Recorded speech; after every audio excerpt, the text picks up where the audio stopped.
Jay channer sa Gaelic, airson gums. Haciú da achgalh a fricirst iad gums na bearla. Bannas agus cleachdadh.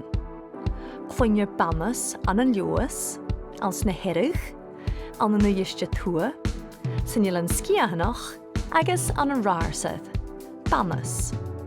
Ach sé cleachdadh a dúir an an bine bhúlva, dhiste jís, éadisgai, ilan varai, agus ile.